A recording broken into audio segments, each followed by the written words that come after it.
और अगर आप लोग WWE के फॉर्मर सुपरस्टार डॉल्फ जिगलर के फैन हो तो ये वीडियो आपके लिए होने वाली है, क्योंकि गाइस डॉल्फ जिगलर के WWE से फायर्ड होने के बाद अब डॉल्फ जिगलर सहित WWE का एक और बड़ा सुपरस्टार पॉसिबली AEW कंपनी है।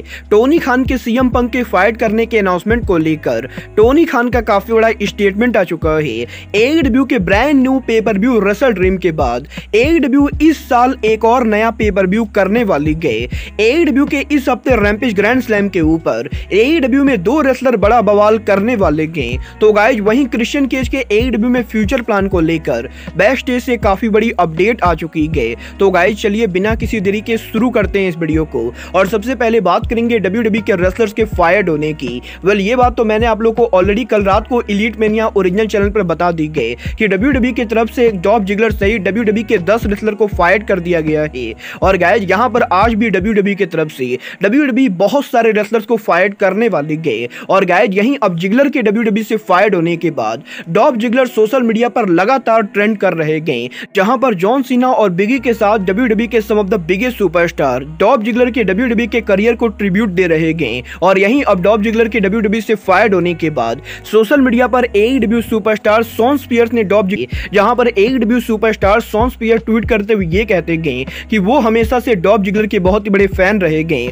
और गाइज यहां पर शॉन स्पीयर ये एक्सपेक्ट करते गए कि बहुत ही जल्द शॉन स्पीयर्स को डॉल्फ जिगलर से लड़ने का मौका मिलेगा। और गाइज यहीं अब शॉन स्पीयर्स के बाद डॉल्फ जिगलर के ब्रदर भी सोशल मीडिया के ऊपर उनके ब्रदर के साथ पिक्चर को पोस्ट कर रहे गए। वेल गाइज जिस तरीके से सोशल मीडिया पर चीजें जा रही गए, मुझे इसके 100% चांसेस लगते गए कि डॉल्फ जिगलर बहुत ही जल्द AEW पर डेब्यू करने वाले गए। और गाइज AEW के अंदर डॉल्फ जिगलर उनके ब्रदर रायन नेमिथ को ज्वाइन करेंगे। बट गाइज डॉल्फ जिगलर वो इकलौते रेसलर नहीं होने वाले गए जो पॉसिबली AEW कंपनी पर आने वाले गए, क्योंकि गाइज कल यहां पर WWE के अंदर से डॉल्फ जिगलर के साथ साथ WWE ने एमा को कंपनी से बाहर कर दिया है। और यहीं WWE के एमा को WWE से फायर्ड करने के बाद अब WWE के राइवल कंपनी AEW की करंट वुमेन चैंपियन सरेया ने एमा को लेकर ट्वीट किया है, जहां पर बेसिकली सरेया सोशल मीडिया के ऊपर एमा को यहां पर हाई करती गई। और गाइज सरेया इस चीज को टीच कर रहे गए कि पॉसिबली वो यहां पर एमा को फ्यूचर में फेस करने वाली गई। वेल देखना बहुत ही दिलचस्प होने वाला है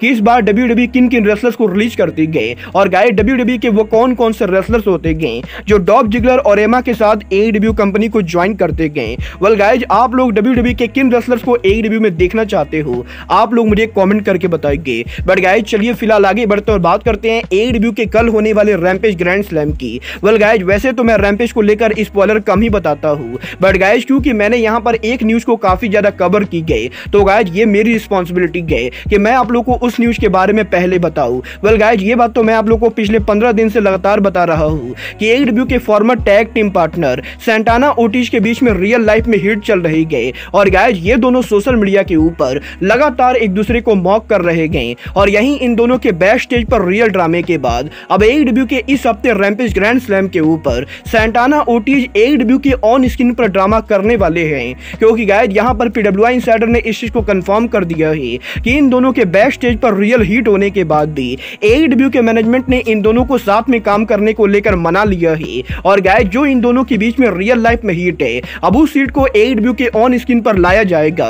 और AEW के इस हफ्ते रैम्पेज ग्रैंड स्लैम के ऊपर सैंटाना ओटिस एक दूसरे के साथ राइवलरी शुरू करेंगे। वेल देखना बहुत ही दिलचस्प होने वाला है कि AEW में सैंटाना ओटिस की ये राइवलरी कैसी जाती गई। और गाइस मैं तो पर्सनली ये एक्सपेक्ट कर रहा था कि AEW कंपनी एलीट और CM पंक की रियल लाइफ के हिट को भी AEW के अंदर इस तरीके से ऑन स्क्रीन पर लाती। बट गाइस जहां तक बात रही CM पंक की, तो गाइस ये बात तो हम सभी लोगों को मालूम है, टोनी खान ने जब CM पंक को फाइट करने को लेकर कोलिजन पर अनाउंसमेंट की थी, तो गाइस शिकागो में क्राउड ने टोनी खान को बुरी तरह से धो दिया था। और गाइस यहां पर यह पहली बार हुआ था जब शिकागो में क्राउड टोनी खान को बू कर रही थी। और यहीं अभी इस हफ्ते टोनी खान ने ऑथर एस स्टेडियम में शो से पहले न्यूयॉर्क के अंदर उनका लेटेस्ट इंटरव्यू दिया, जहां पर टोनी खान के इस इंटरव्यू के अंदर टोनी खान ने शिकागो में CM पंक के फायर्ड होने वाली अनाउंसमेंट को लेकर बात की, जहां पर टोनी खान का यह कहना है कि टोनी खान ने जानबूझकर AEW के कोलिजन शो के ऊपर CM पंक को लेकर क्राउड के सामने यहां पर अनाउंसमेंट की थी, क्योंकि गाइस टोनी खान पर्सनली ये बिलीव करते गए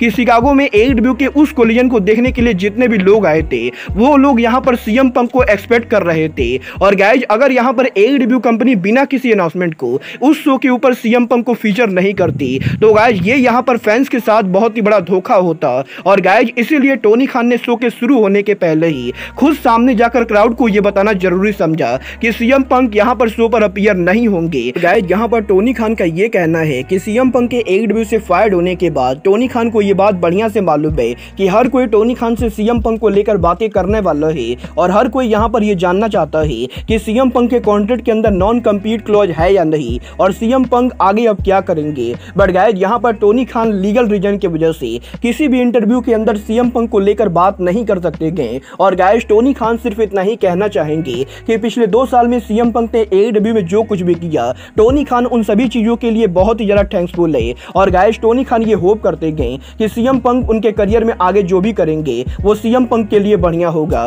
वेल गाइज टोनी खान ने ये तो रिवील नहीं किया है कि सीएम पंक के कॉन्ट्रैक्ट के अंदर कोई नॉन कम्पीट क्लॉज है या नहीं। बट गाइज चलिए फिलहाल आगे बढ़ते हैं और बात करते हैं इस साल में एक और नए पेपर व्यू की। वेल ये बात तो हम सभी लोगों को मालूम है, आने वाले 10 दिनों के अंदर AEW कंपनी इस साल एक नया पेपर व्यू करने वाली है, जो पेपर व्यू और कुछ नहीं बल्कि रसल ड्रीम होने वाला है। और यहीं 1 अक्टूबर को AEW के सियाटल में रसल ड्रीम पेपर व्यू के बाद AEW के इस साल का आखिरी pay per view AEW full gear pay per view होने वाला था।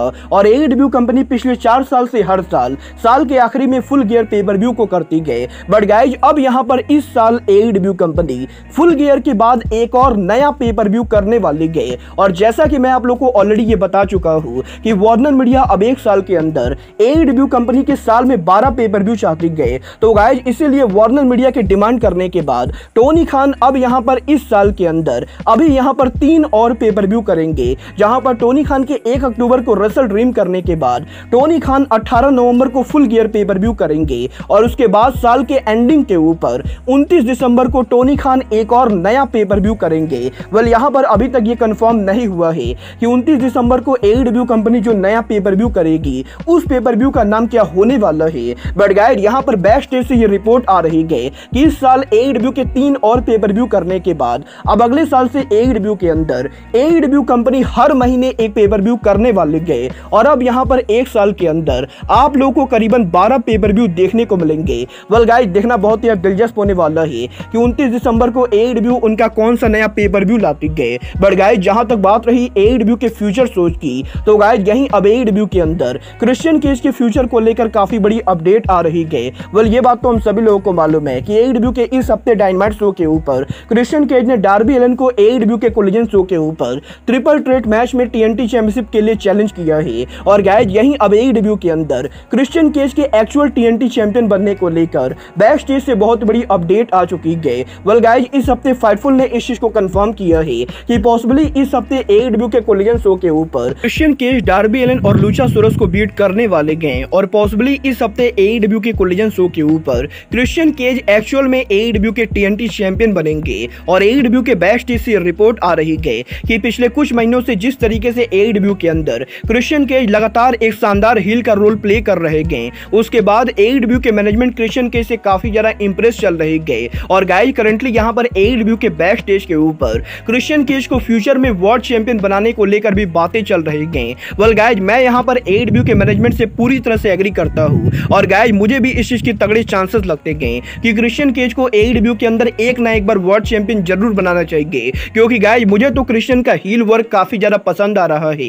बट गाइस आप लोग क्रिश्चियन केज को हील के तौर पर वर्ल्ड चैंपियन बनते देखना चाहते हो या नहीं, आप लोग मुझे कमेंट करके बताइए। बट गाइस फिलहाल के लिए अब आज के इस वीडियो में बस इतना ही। मैं मिलता हूं आपसे अपने अगले वीडियो में। बट गाइस तब तक के लिए good bye, good night and bang.